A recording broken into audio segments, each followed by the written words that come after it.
This is Charlotte from Yarns About Yarn, and today's tutorial is to show you how to do a color change when you're working in the round so you don't get a jog in your color. When you work in the round, your stitches, your rows spiral. So this is the first stitch in the row and this is the last stitch in the row, and you can see that they don't line up. So this technique that I'm going to show you will help you to have them line up, and is really useful if you're doing striping work on a project that you're working, an amigurumi project that you're working in the round. Now with this technique, you can see on the white how much better the rows line up. They're not absolutely 100% perfect, but they're much better than what they are here. So this technique is called the slip stitch jogless color change. So I'm going to show you how to do that. So let's get started. Whether you're working in the round or you're working on a flat piece, row to row, the way you would change color is on the last pull through. You would introduce your new color as that pull through color. So I'm going to do that for this color change as well. So I've got 12 stitches on my little project here, and this is actually a leg from my Sly the Fox Stuffie pattern. So his limbs have stripes on them, and I've used this technique in that design. So I'm going to show you now what we do for this, and it's called the slip stitch jogless color change. And to start it, we're going to actually do a slip stitch. This is the first stitch of the next row, and we're actually going to do a slip stitch, but we're going to do the slip stitch just into the back loop only of that next stitch. And with this stitch that I'm using, I call it the X single crochet, and I'll talk about that more later. But what we're doing here is we're pulling our new color through the back loop only of that first stitch. And so now we have the front stitch of that loop. The front loop is sitting here, and we're going to come back and we're going to work into that front loop at the end of the round. This is the first stitch in the round, but with this technique it becomes the last stitch in the round. So until you get familiar with it, I suggest you put a stitch marker in that front loop. It'll make it a lot easier for you to find that when you come around. Once you're familiar with the technique, you don't have to do that anymore. So I'm going to continue now, and I'm going to go through both loops of the following stitches. Just adjust my tension a little bit here.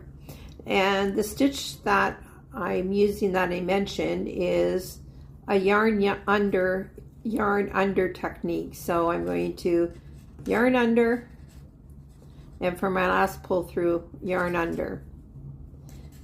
Once again, yarn under, yarn under,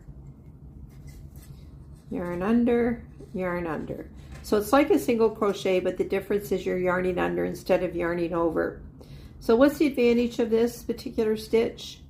Well, for amigurumi, why I like it is it makes for a tighter stitch, so your stuffing is less likely to poke out on your project. It seems a little weird when you first start doing it, but once you get the hang of it, it's no different than doing a single crochet. So we're gonna continue around here till we get to where our slip stitch is.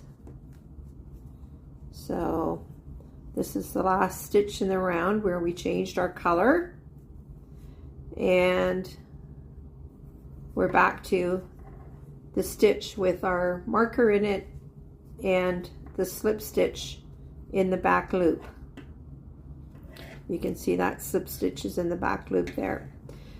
So what we're going to do now is we're going to go under our front loop and through to the back as if we were doing a regular stitch, and we're going to end up actually stitching right over the slip stitch that we made to start out with. So we're going to go under that loop, adjust my tension, and pull through. Now you can see, I'm going to take this out, that it does, your stitches do line up a little bit better. I'm going to do a few stitches so that you can actually see that a little bit better. So this was our first stitch, but on this technique it becomes your last stitch. So this now becomes my first stitch in my round. So if I was doing my typical rounds, I would place a marker in my first stitch so I know that's the first stitch of the round. So and I'm going to come around here. Now the disadvantage of this technique is if it matters that your first stitch sort of with this technique, your first stitch on each round moves one stitch to the left.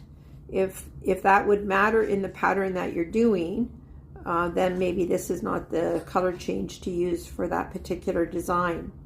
But if you're doing stripe work, I find it gives a nicer,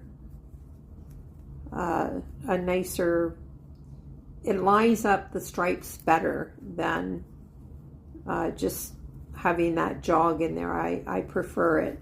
And when you're doing blocks of color like this that I'm doing here, the colors, you know, line up quite nicely. So I'm back now to my first stitch, and I'm going to do my first stitch, and I would place my stitch marker back in that stitch so that we know that's the first stitch in the round. And I'm just going to do a couple of more here.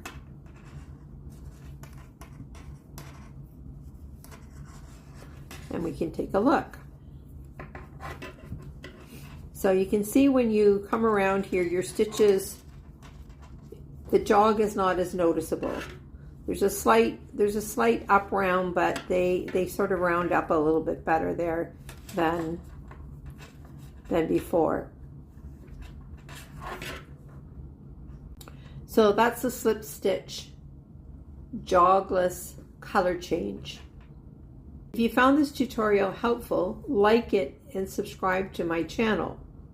This is Charlotte from Yarns About Yarn, and until next time, peace and blue skies.